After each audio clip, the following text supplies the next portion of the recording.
ॐ नमो भगवते वासुदेवाय।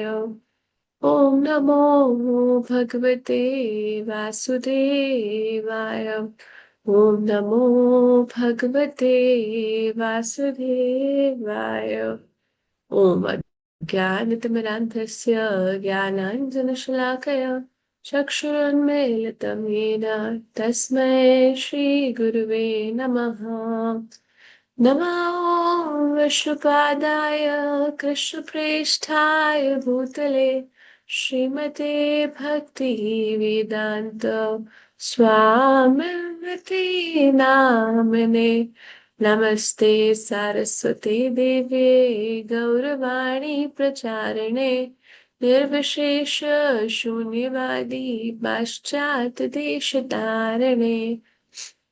जय श्री कृष्ण चैतन्य प्रभु नित्यानंद श्री अद्वैत गदाधर श्रीवासादि गौर भक्त वृंदा।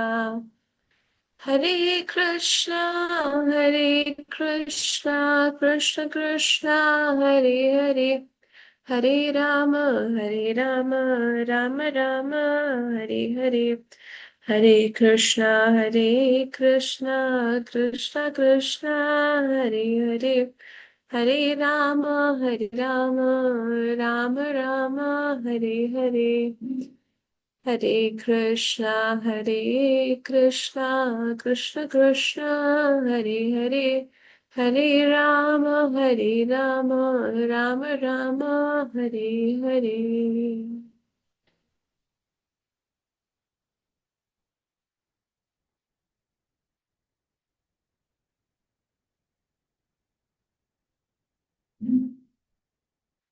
Hare Krishna everyone, Hari Bol, Danut Pranam and welcome in today's Beats or Devotion session, है ना। आप सभी का बहुत बहुत स्वागत है आज के इस सेशन में, बीट्स और डिवोशन के एक और सेशन में, राइट। सो आज का जो सेशन है वो भी काफी काफी स्पेशल सेशन है ना। हर हर पिक्चर सिक्स सेशन बहुत ही स्पेशल होता है क्योंकि हम उसमें Krishna the supreme personality of God head जो बुक है वो हम कवर कर रहे होते हैं। और कृष्ण की लीलाओं का हमें श्रवण करने का एक अवसर मिलता है ना। और डेफिनेटली जो जो भी जैसे जब हम डिलीवर कर रहे होते हैं तो हमें पढ़ने का मिलता है। तो बहुत अच्छा लगता है जब हम कथाओं को श्रवण करते हैं और प्रयास करते हैं कि हम भगवान की कथाओं को, मैं भी प्रयास करूंगी कि जो मैंने कथा पढ़ी है उसको मैं आप तक रख सकूं, है ना, अच्छे से। सो यस, मैं नेक्स्ट स्लाइड शो कर रही हूँ, उसमें एक पिक्चर होगी, आप लोगों को गेस करना है कि वो कौन सी लीला है ना। So what do you see in the picture? इस पिक्चर में आपको क्या दिख रहा है?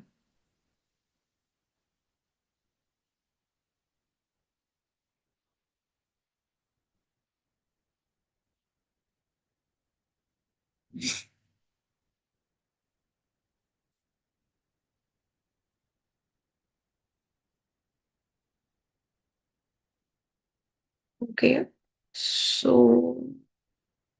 यस माता जी, वेरी नाइस। सो जैसे कि पिक्चर में भी है कि डेफिनेटली मथुरा है ना लिखा हुआ है। So image clearly tells us कि कृष्ण भगवान जो है मथुरा में एंटर कर रहे हैं, है ना। यस। तो आज की जो कथा है वो कृष्ण बुक से ही ली गई है, chapter number 41 when Krishna enters Mathura, है ना। सो क्या होता है एंड कृष्णा मथुरा कब किन परिस्थितियों में गए, है ना।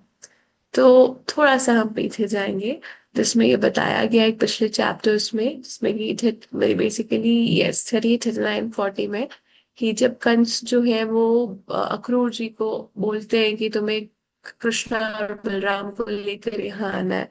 तो वे कंस का उद्देश्य तो जानते हैं परंतु वे बहुत ही खुश होते हैं क्योंकि उन्हें कृष्ण और बलराम के दर्शन करने को मिलेंगे। तो वे वृंदावन जाते हैं।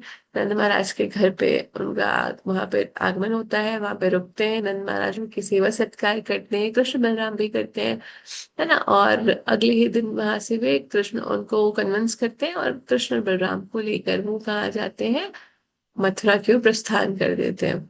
तो गोपियां हम देखते हैं ना, गोपियां बहुत वो हो रही होती है कि कृष्ण और बलराम उनकी नजरों से दूर जा रहे होते हैं। तो गोपियां उस समय बड़ा ही चिंतित होती है, परंतु कृष्ण और बलराम कहते हैं हम जल्दी वापस आएंगे। और यहाँ से कृष्णा जो है और बलराम रथ पर सवार होकर अक्रूर जी के साथ जाते हैं। बीच में अक्रूर जी क्या करते हैं, यमुना मैया पे स्नान करने के लिए रुकते हैं। और जब अक्रूर जी रुकते हैं यमुना मैया पे स्नान करने के लिए, तो फिर उनको भगवान के दर्शन होते हैं, है ना। उनको भगवान जो होते हैं ना, जो उनको दर्शन देते हैं, जब हम देखते हैं नवदा भक्ति श्रवणम कीर्तनम विष्णु स्मरणम पाद सेवनम अर्चनम वंदनम दासम साख्यम आत्मने विनेदनम। तो आत्मनिवेदनम तो है, पर ये सारे नवदा भक्ति तो है, मगर जो इसका जो वंदनम है, तो जब अक्रूर जी देखते हैं भगवान को कि वो जब उनके रूप में वो दर्शन दे रहे होते हैं विष्णु रूप में, है ना, चतुर्भुज रूप में यमुना मैया के भीतर वे दर्शन दे रहे होते हैं, तो अक्रूर जी कुछ स्तुतियां करते हैं, वंदना करते, प्रेयर्स गाते हैं। तो चैप्टर नंबर 40 जो था वो प्रेयर्स के ऊपर था, प्रेयर्स बाय अक्रूर, जो हमने ऑलरेडी कवर किया हुआ है वीओडी के सेशन में, कि उन्होंने क्या क्या स्तुतियां की, है ना। और इस प्रकार जब अक्रूर जी को दर्शन देने के बाद भगवान जो होते हैं वो अंतर्ध्यान हो जाते हैं, है ना, यमुना मैया के उससे वो अंतर्ध्यान हो जाते हैं। ठीक उसी प्रकार अंतर्ध्यान होते हैं जैसे कोई बहुत मतलब एक कुशल अभिनेता होता है ना।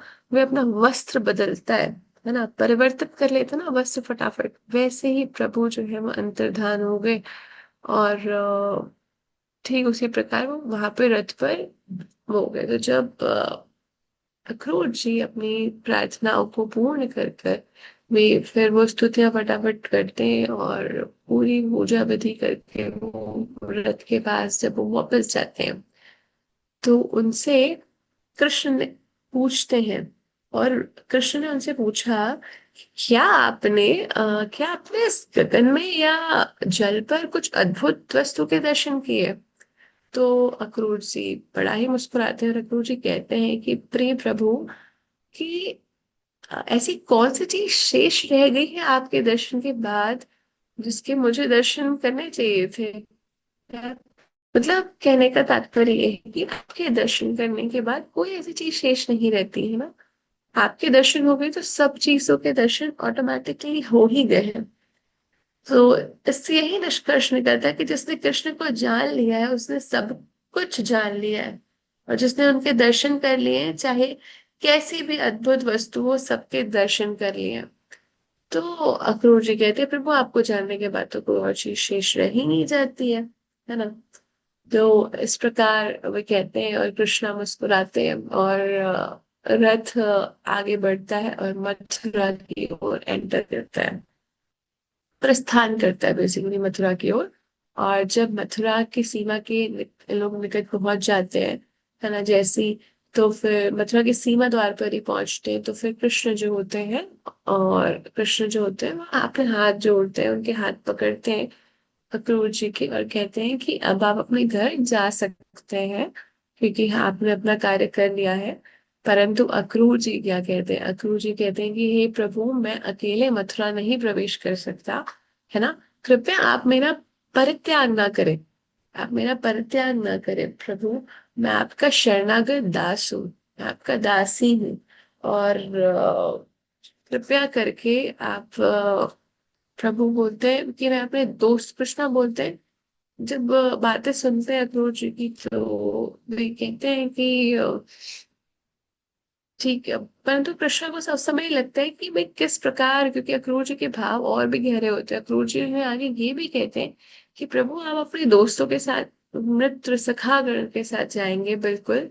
ये कृष्णा कहते हैं कि मैं अपने सखागण के साथ थोड़ी देर में ही प्रवेश करूंगा, उनके साथ प्रवेश करूंगा। परंतु अक्रूर जी कहते हैं कि प्रभु इस बीच आप मेरे घर पे आ सकते हैं, है ना, हमारे घर को पवित्र करे। हमारे आपके आगमन से सब कुछ पवित्र हो जाएगा, हमारे पितर तर जाएंगे, सब कुछ तर जाएगा। और आपके जो पाद पद्म है ना, तो उससे जो निकला पसीना जिसको बोलते हैं स्वेद जल, तो जो स्वेद जल है उनका बेसिकली, अगर वो हमारे घर पे पड़ेंगे तो हमारा घर एकदम पवित्र हो जाएगा। और अक्रूर जी यहाँ पे बताते हैं कि आपने मतलब आपका जो बेसिकली जो गंगा जल है उसको तो शिव जी भी अपने शीश पर धारण करते हैं प्रभु, और भृगु मुनि के भी पितरों का आपने उद्धार किया है। तो कृपा करके मेरे घर पे प्रवेश करें और फिर मुझ पर कृपा करें। तो अक्रूर जी की इन प्रार्थनाओं को सुनने के बाद कृष्णा जो होते हैं वे उन्हें यह उत्तर देते हैं कि जब मैं अभी यहाँ एक उद्देश्य से आया हूँ, और जब तक मैं ये तो वंश से द्वेष रखने वाले असुरों का वध नहीं कर देता, है ना, तो तब तक तो मैं आपके घर में प्रवेश नहीं करूंगा। उसके उपरांत मैं अवश्य अपने भाई के साथ, बड़े भैया के साथ मैं आपके घर में प्रवेश जरूर करूंगा, है ना। तो इस प्रकार अक्रूर जी जो होते हैं वे समझते हैं कि कृष्णा के भाव को, और वे फिर मथुरा के वो खुद जाते हैं, कंस को बताते हैं कि कृष्ण बलराम आ चुके हैं। और उद्देश्य अपना पूर्ण करने के बाद वे कहाँ चले जाते हैं, अपने घर की ओर प्रस्थान कर जाते हैं। अब इसके बाद क्या होता है, ये जो कृष्ण और बलराम है, ये जो इमेज जो आज आपको शो करी गई है ना, तो कृष्ण और बलराम हम देख पा रहे हैं अपने सखा गण के साथ मथुरा में वो निकल पड़ते। बेसिकली एंटर तो कर लिए, तो पहले मथुरा का भ्रमण करने निकलते कि पहले मथुरा देखेंगे, धीरे धीरे राजा के पास पहुंचेंगे। हाँ, जो कंस है महाराज के पास, वो धीरे से ही पहुंचेंगे। तो मथुरा में जब वो प्रवेश करते हैं, तो ये जो एंट्रेंस पे आप हम सब देख पा रहे हैं ना, ये प्रवेश द्वार है, एंट्रेंस गेट है। तो ये जो एंट्रेंस गेट है वो स्फटिक शिला मतलब संगमरमर से बना हुआ है ना। उस पे बड़े बड़े अक्षरों पे लिखा हुआ है मथुरा। और इसका जो डोर है ये गोल्ड का है एक्चुअली। उसका जो द्वार है यहाँ पे वर्णन है वो स्वर्ण का है। और जब वे एंटर कर रहे होते हैं तो देख रहे होते हैं कि बहुत ही धनी लोगों पे, बहुत ही धनी लोग हैं और उनके घर भी एक समान प्रतीत हो रहे हैं। हम लाइन से आगे आगे देख भी पा रहे हैं कि घर काफी सारे एक समान प्रतीत हो रहे हैं, मानो कि उन्हें किसी एक ही शिल्पकार ने बनाया हो, है ना। और पूरा मथुरा जो था वो नहर से कवर्ड था, ताकि जब कोई शत्रु इजिली एंटर ना कर सके, है ना। हर किसी के घर पे फूल थे, वृक्ष थे, है ना। बहुत ही अच्छे से डिजाइन किया गया था। और घर भी जो है वो मूल्यवान रत्नों से बेसिकली उनकी सजावट की गई थी घरों की। रंग बिरंगे फूल थे, तोरण थी, हर चीज थी। तो मथुरा जो है बहुत ही सुंदर था। हर किसी के प्रांगण बहुत ही सुंदर लग रहे थे, है ना। और यहाँ पे इसका भी वर्णन है कि अन्न अन्न को कलेक्ट करने के लिए ना, तो यहाँ पे तांबे और पीतल के बड़े बड़े वो रखे गए थे रिजर्वर्स टाइप की, जहाँ पे हम रिजर्व करके रख सके अन्न को, है ना। तो ये भी था। तो मथुरा तो बहुत ही सुंदर, बहुत ही भव्य प्रतीत हो रहा था, मतलब हम देख भी पा रहे हैं। हम्म।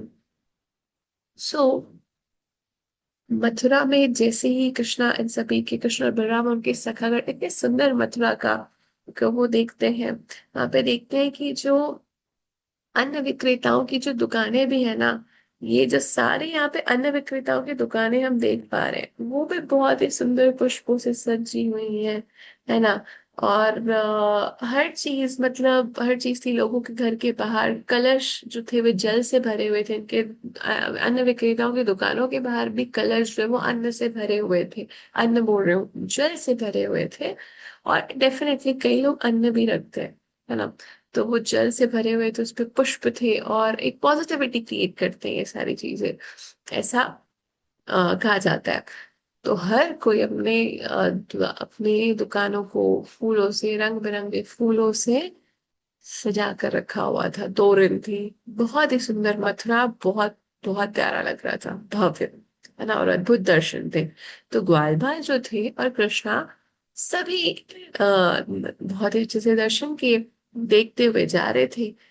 तो पूरे मथुरा नगरी में ये खबर फैल गई कि कृष्ण और बलराम जो है वो प्रवेश कर चुके हैं ना मथुरा में, है ना। अब मथुरा में कृष्ण और बलराम प्रवेश किए तो वहां के जो लोग थे सभी एक जगह एकत्र होने लगे। अरे कृष्ण और बलराम के तो हमें दर्शन करने हैं, तो दर्शन के अभिलाषी थे वे सभी लोग, है ना। जो स्त्रियां थी वे अपने घर बार के सारे कार्य को छोड़ कर केवल कृष्ण के दर्शन ही करने के लिए आई। तो जो कुमारी लड़कियां थी उन्होंने क्या किया, वे अपने कामों को, सारे कामों को छोड़ करके क्या किया, अपने घर की छत पर चली गई कि हमें कृष्ण के दर्शन करने को मिलेगा, है ना। और कृष्ण बलराम उनके दर्शन की, उनके बारे में इतना कुछ श्रवण कर रखा है, अब आज फाइनली उनके दर्शन करने को मिलेगा। तो वे छत पर चली गई। कुछ माताएं भोजन बना रही थी, उन्होंने भोजन त्याग दिया, है ना। जो बना रही थी कुछ खा रहे थे, है तो कुछ स्त्रियां भोजन खा रही थी, वे भी भोजन का साइड पे रख करके, अरे कृष्ण बलराम आए, फटाफट पे चली गई उनको देखने के लिए, है ना। बहुत ही उतावली थी वे सभी कृष्ण के दर्शन के लिए। और जो माताएं अपने बच्चों को स्तनपान करा रही थी उन्होंने भी अपने बच्चों को किनारे रख दिया, क्योंकि भाई उनको पता है ये अवसर कब आएगा जब हमें कृष्ण बलराम के दोबारा दर्शन करने को मिलेंगे। तो उस समय बहुत ही उतावली थी कृष्ण बलराम के दर्शन करने के लिए, और मथुरा के सभी लोग भी। तो जो आज जो हम लीला पढ़ रहे हैं ना, तो यहाँ से हम आगे आने वाली जितनी भी लीलाएं होंगी वो कृष्ण और बलराम के मथुरा से ही रिलेटेड होंगी, है ना। सो ये प्रवेश, इट इज एन एंट्रेंस कि आज से हम मथुरा लीला ही वो करेंगे। तो सारे लोग बड़े ही प्रसन्न प्रसन्न चित्त थे, है ना। और जब उन्होंने कृष्ण और बलराम के सभी ने दर्शन किए, सभी स्त्रियों ने, सभी लोगों ने, और खास करके वहां की जो स्त्रियां थी, जो कुमारी लड़कियां थी, जब उन्होंने कृष्ण और बलराम के दर्शन किए तो बहुत ही प्यारे दर्शन थे। और उन्होंने अपने उन दोनों को अपने हृदय में ना ले जाकर अपनी ही मनोभिलाषा के अनुसार उनको आलिंगन किया, है ना। और बहुत ही प्रसन्न हुए वे सभी। और कुछ स्त्रियां जो थी वे कृष्ण और बलराम की तरफ से भी पुष्प वर्षा करने लगी, है ना। वे पुष्प वर्षा भी करने लगी। और इस प्रकार कृष्ण, जो सभी लोग थे वो दर्शन कर रहे थे, और कृष्ण और बलराम धीरे धीरे सभी को दर्शन दे भी रहे थे और आगे बढ़ते भी जा रहे थे। आगे बढ़ते बढ़ते अब उन्हें किनके दर्शन हुए, जब वे आगे बढ़े तो उन्हें एक धोबी के दर्शन हुए, वॉशरमैन, है ना।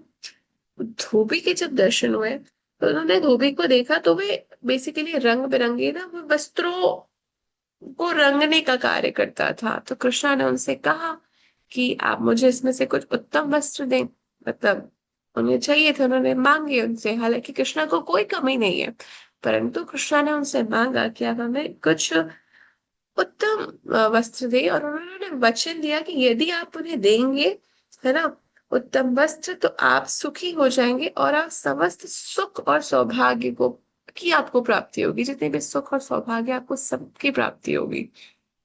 तो वो धोबी जो था, अहंकार था, तो वो किसका, कंस का सेवक, अहंकार था उसके अंदर। तो अहंकार वश और वो क्रोधित हो गया और उसने कहा कि तुम जानते भी हो, बहुत ही क्रोधित होकर कहा कि तुम्हें पता भी है कि तुम किसके वस्त्र मांग रहे हो, ये राजा के वस्त्र है ना। और भविष्य में राजा की वस्तुओं को मांगने का तुम दुस्साहस मत करना। तो कृष्ण और बलराम को उन्होंने यही उत्तर दिया कि राजा के वस्त्रों को मांगने का दुस्साहस ना करना, और उन्होंने बहुत ही कठोर शब्द कहे, है ना। और बताए कि यदि तुम मांगोगे तो जो राज की जो कर्मचारी है वे तुम्हें दंड देंगे, यहाँ से एक बंदी बनाकर ले जाएंगे और तुम्हें बहुत अच्छे से दंड देंगे। तो कृष्णा जब उनके वचनों को सुने तो कृष्णा बहुत ही कुपित हो गए, उनको बहुत ही, उनको भी क्रोध आया, और कृष्णा ने क्या किया, उनके सर पर प्रहार किया और उनका सर जो है वो धड़ से अलग हो गया, है ना, जो धोबी था, क्योंकि वह अहंकार में लिप्त था बेसिकली।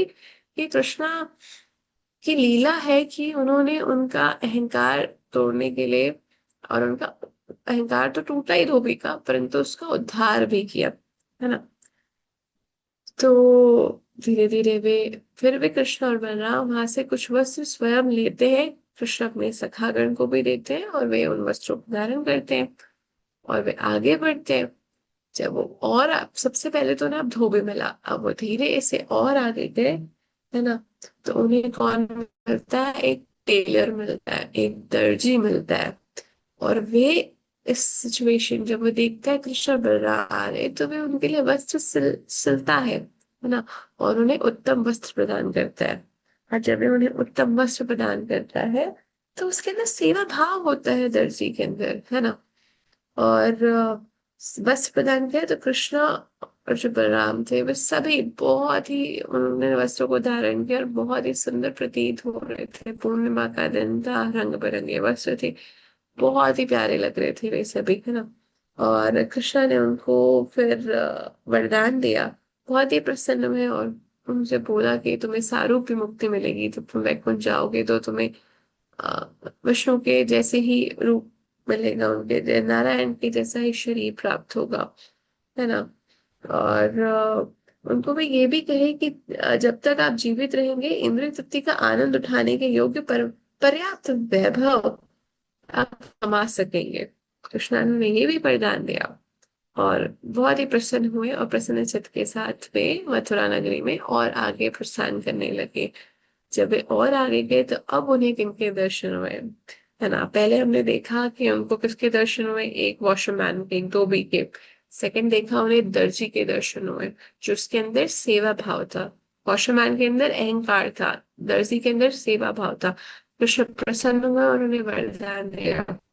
अब थर्ड, जब वे और आगे गए, है ना, तो उन्हें कौन मिलता है? सुदामा नामक एक माली मिलता है, फ्लोरिस्ट, है ना। तो बेसिकली माली मिलता है, और जब वे देखता है कि कृष्ण बलराम उनके घर की ओर प्रस्था आ रहे हैं, फटाफट से वे पुष्प मंगवाता है और चंदन मंगवाता है और उनको अर्पित करता है। उनको फूलों की माला पहनाता है ना। और चंदन से उनको चंदन लगाता है उनके। तो कृष्ण भगवान और बलराम, उनके सभी सखागण बहुत प्रसन्न होते हैं। और जो माली होता है वो बहुत ही विनम्र भाव से, विनीत भाव से वो प्रार्थना करता है। और वे क्या प्रार्थना करता है? वे कहते हैं, वो उन्हें कहता है कि प्रभु, आपके पदार्पण से मेरे पितृ जो होती है ना, वे और सभी पूज्य गुरुजन बहुत ही प्रसन्न हुए हैं और तर गए हैं, है ना। और आप तो परम कारण है प्रभु, तो कृपया मुझे हमेशा अपनी सेवा में लगाए रखें प्रभु, है ना। वे उनसे यही कहते हैं, मुझे हमेशा अपना दास बना रहने दें, ताकि मैं सभी प्राणियों का कल्याण सेवा के माध्यम से मैं कर सकूं, है ना। ताकि मैं सभी प्राणियों का कल्याण अपनी सेवा के माध्यम से कर सकूं। तो ये भाव होते हैं किनके? मालिक के। तो हमने फर्स्ट देखा दर्दी, जो अहंकार था उसके अंदर और उसका क्या रिजल्ट उसको मिला। सेकंड हमने देखा दर्जी का, टेलर का, जिसने उत्तम वस्त्र प्रदान किए और कृष्ण बलराम बड़े ही प्रसन्नता पूर्वक उन्हें ग्रहण किए, है ना, धारण किए बेसिकली। और जब आगे बढ़े तो उन्हें माली मिला, जिन्होंने बहुत ही प्रेम भाव में था, वो प्रेम पूर्वक उनको चंदन अर्पित किया, उनकी सेवा की, पुष्प की वन माला, बेसिकली पुष्प माला पहनाई, और सभी बहुत ही प्रसन्नचित्त हुए। तो ये जो तीन चीजें थी ये हमने देखी, है ना। तो यहाँ पे एक चीज और हमें यहाँ से हम टेक अवे ले सकते हैं ये रसिम स्टोरी से, कि कृष्ण भावनामृत में भगवान के भक्त को भक्ति में केवल अपनी ही प्रगति से संतुष्ट नहीं होना चाहिए, है ना। ये टेक अवे है इम्पोर्टेंट स्टोरी से, जो हमने थर्ड पर्सन की स्टोरी देखी है ना। तो उससे ये टेक अवे हम ले सकते हैं कि अपनी प्रगति पे ही फोकस नहीं करना है, लोगों के कल्याण के बारे में बिल्कुल सोचना चाहिए, है ना। और यहाँ पे भगवान जो है इस प्रकार सभी को वे दर्शन दिए और सभी को जिनसे मिले हुए उन्हें उचित वर प्रदान किया, है ना। और हर चीज दी और धीरे धीरे वे इसके पास फिर जाते हैं। तो इस प्रकार ये जो चैप्टर था है ना। डेफिनेटली सिर्फ एक ही टेक अवे नहीं है, काफी सारे टेक अवेज है। तो आज के चैप्टर से हमें क्या टेक अवे मिलता है? फर्स्ट तो मैंने आप लोगों को बता दिया, है ना, कि जो कि थर्ड स्टोरी से था, है ना, माली के, कि जो कि प्रेम पूर्वक सेवा। तो भक्त को हमेशा क्या मांगना चाहिए? सेवा ही मांगनी चाहिए। उसने मुक्ति की मांग नहीं करी कि प्रभु मुझे मुक्त कर दीजिए, नहीं, उसने सेवा मांगी। तो इससे हमें यही मिलती है कि जब भी हमें सेवा का अवसर मिले तो हमें सेवा अवश्य करना चाहिए, है ना। और लोगों का कल्याण करना, बेसिकली जब हम कोई भी सेवा कर रहे होते हैं ना, तो वो सिर्फ कोई भी सेवा, तो उससे सिर्फ एक का फायदा तो नहीं होता। जो सेवा कर रहा है उसका सबसे पहले फायदा होता है और उसके बाद बाकियों का होता है। तो कल्याण, लोगों के कल्याण का भाव हम सभी के अंदर होना चाहिए, है ना।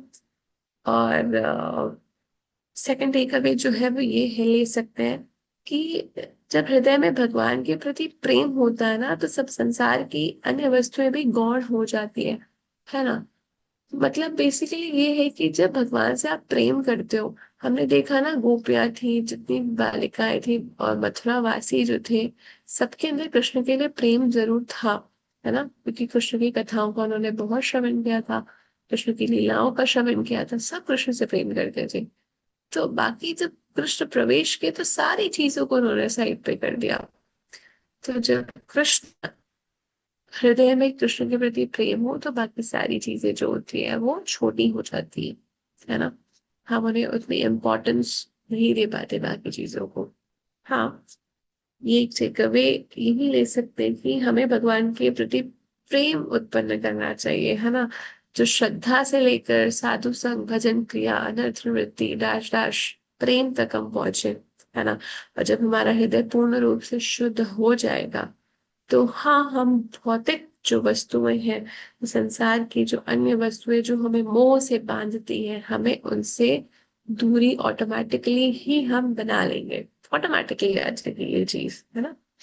तो यस, इसका ये अर्थ नहीं है कि हम घर के कहा होकर के हम भी फॉलो, इमिटेशन नहीं करना है ना। हमें जो भी स्टोरी हम पढ़ रहे हैं, जो भी हमने कथा श्रवण की, हमें उसे कॉपी नहीं करनी है, हमें उनसे इंस्पिरेशन लेनी है ना। तो प्रेम उत्पन्न पहले हो हृदय पे, जब प्रेम उत्पन्न होगा तो संसार की अन्य वस्तुएं, संसार हमें बहुत छोटा प्रतीत होने लगेगा, कृष्ण ही सर्वोपरि हो जाएंगे हम सभी के लिए, है ना। एंड उसके बाद हम वॉशरमैन जो था, उसकी स्टोरी से हम यही सीख सकते हैं कि बुरी संगति होगी तो आपकी बुद्धि भ्रष्ट तो होगी। उसकी संगति में कौन था? कंस था। वो तो कंस का सेवक था। सेवक होना बहुत अच्छी बात है, परंतु आप किसकी सेवा कर रहे हो, है ना। तो बुरी संगति में होगे तो आपका फ्यूचर बर्बाद ही है। आपका अहंकार आपको कृपा से वंचित कर देता है। तो यही हम सीख लेते हैं कि हमें अहंकार में नहीं रहना है ना। हमें सही गलत की पहचान होनी चाहिए, हमें संगति अच्छी रखनी चाहिए, एसोसिएशन मैटर करता है। एसोसिएशन सही होगा तो सारी चीजें सही होंगी।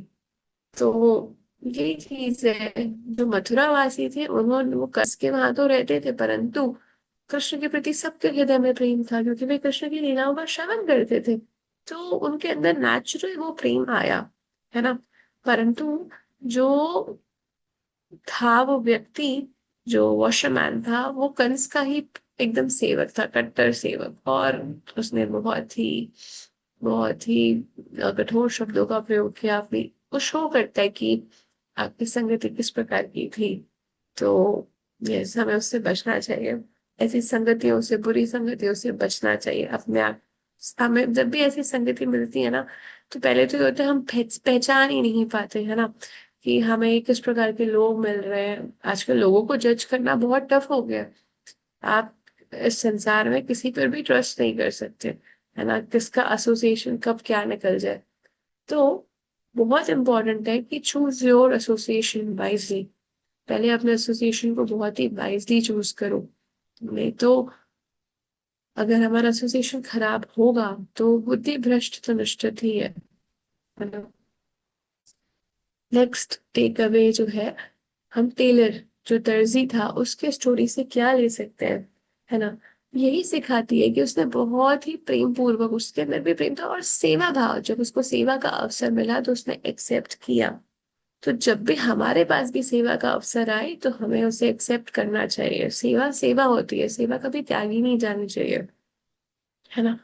तो पहले तो सेवा अवसर आ रही है तो सेवा का अवसर लो, और भगवान छोटी सी छोटी सेवा, चाहे वो कोई सी भी हो, प्रेम भाव से की गई हो तो वे उसे स्वीकार अवश्य करते हैं। भगवद गीता 9.26, पत्रम पुष्पम फलम तोयम यो मे भक्त्या प्रयच्छति, है ना। तो जब प्रेम भाव से चाहे आप पत्र चढ़ाए, पुष्प चढ़ाए, फल चढ़ाए या तोयम जल ऑफर करे प्रेम पूर्वक, तो कृष्णा हर चीज स्वीकार करते हैं। कृष्णा भाव भाव के भूखे हैं कृष्णा, है ना। कृष्णा ये नहीं चाहते कि आप उन्हें भर भर के हर चीजें ऑफर करें, नहीं। आप उन्हें प्रेम पूर्वक जो भी ऑफर करेंगे वे स्वीकार करेंगे। जैसे कि प्रभु श्री राम की स्टोरी में हमने देखा, है ना। हनुमान जी बड़े बड़े पत्थर लेकर जा रहे थे और वे अपना योगदान दे रहे थे अपनी क्षमता के अनुसार, परंतु गिलहरी जो थी वो छोटे छोटे कण ले जाकर समुद्र की ओर फेंक रही थी। तो कृष्ण जो भगवान को अट्रैक्ट करता है वो भाव ही अट्रैक्ट करते हैं, है ना। हमारे अंदर का क्या भाव है, यही चीज भगवान को सबसे प्रिय लगती है कि ये भक्त मुझे किस भाव से प्यार कर रहा है ना। तो प्रभु जो है वो हमारे प्रेम के मुख्य, और वो यही देख रहे होते कि कब जीवात्मा मेरे पास आएगी और कब वो मुझसे प्रेम करना वो करेगा, चला प्रारंभ करेगा। कोई भी जीवात्मा, हम सभी फ्री विल से इस धरातल पर है ना, इस पृथ्वी पर है क्योंकि हमने ही इच्छा की थी कि प्रभु हमें भोगना है चीजों को।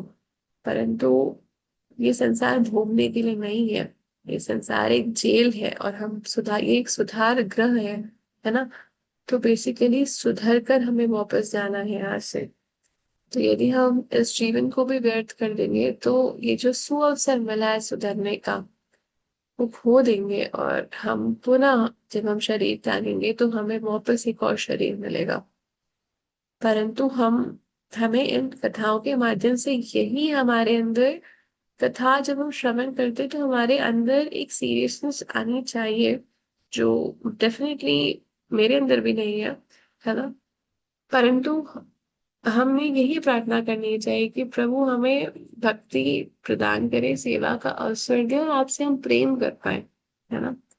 और इस संसार से निकल पाए प्रभु, है ना। आपने हमें सुधार ग्रह में भेजा है, तो हम आपकी कृपा के बगैर हम नहीं सुधर सकते। हम तो इतने ढीठ है, अब हमारी कोई योग्यता नहीं है कि हम स्वयं के बलबूते पर यहाँ इस पर सुधर पाए, है ना। आप ही हमें छड़ी लेकर सुधार सकते हैं, है ना।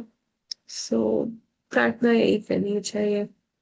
एंड यस, जो सुदामा था तो सुदामा भी यही, सुदामा से हम क्या सीख सकते हैं, जो थर्ड स्टोरी थी। एक तो टेक अवे हमने देखा, परंतु सुदामा यही, सबसे इम्पोर्टेंट तो यही था कि सेवा, मतलब जब वो कर रहा था प्रेम पूर्वक प्रभु की, तो उसने मुक्ति नहीं मांगी, है ना। उसने लोगों का कल्याण के बारे में सोचा, दूसरों के बारे में सोचा। तो ये खासियत होनी चाहिए कि हम सभी के अंदर नहीं है बेसिकली, कि जब हम सेवा कर रहे होते हैं ना तो पर्पस सिर्फ ये होना चाहिए कि प्रभु आप, जब हम कोई भी चीज कर रहे होते हैं कि आपने मुझे सेवा का अवसर दिया, उसके लिए हम बहुत ही ऋणी है प्रभु आपके, और आप आगे भी अवसर देते रहे, ताकि हम जब तक यहाँ पे है आपकी कथाओं के जो उद्धार करने वाले हैं, आपके नाम का प्रचार कर सके, है ना। लोगों का कल्याण, ना केवल लोगों का कल्याण, पहले तो हमारा खुद का कल्याण होता है। पहले हम खुद ऑक्सीजन मास्क लगाते हैं, फिर हम लोगों का कल्याण करेंगे, है ना। तो हम वो नाम, आपकी कथा, आपके जो भी आपकी लीला कीर्तन हो, है ना, ये सभी हमारा उद्धार करते हैं और हम उनको हम लोगों तक पहुंचा सके। तो वो प्रार्थना हमें यही करनी चाहिए कि लोगों का छोटी मात्रा में भी यदि हम, मतलब हमारे अंदर कोई योग्यता नहीं है किसी का कल्याण करने की, कल्याण तो प्रभु करते हैं, है ना। लेकिन वो कथा का इफेक्ट होता है कि वो लोग कल्याण करते हैं, तो हमें वो माध्यम बनाइए कि हम लोगों की सेवा कर सके और यहाँ पर प्रचार कर सके। तो ये कुछ टेकअवेज हम यहाँ से ले सकते हैं, है ना। हमने देखा कि हमें एक शॉर्ट में यही था कि अहंकार नहीं होना चाहिए, है ना। जो हमने धोबी के उससे देखा, टेलर के उससे देखा कि प्रेम पूर्वक जब भी सेवा का अवसर मिले तो सेवा करो, है ना। और लास्ट में हमने सुदामा से यही देखा कि लोगों के कल्याण के विषय में हमारे अंदर जरूर भाव होने चाहिए कि प्रभु आप हमारी भी, हम पर भी कृपा करें, और यदि संभव हो तो हमें आप इस योग्य भी बनाइए कि हम लोगों की सेवा कर सकें। तो भाव थे, है ना। तो ये कुछ टेकअवेज थे जो हम यहाँ की आज की स्टोरी से ले सकते हैं। एंड आपको आगे भी आज की स्टोरी से कोई भी इंस्पिरेशन मिली हो तो उसका श्रेय गुरु को ही जाता है, और गुरु और गौरांग को जाता है। एंड जो भी कमी थी वो मेरे पर्सनल एंड पे थी, उसके लिए मैं क्षमा प्रार्थी हूँ।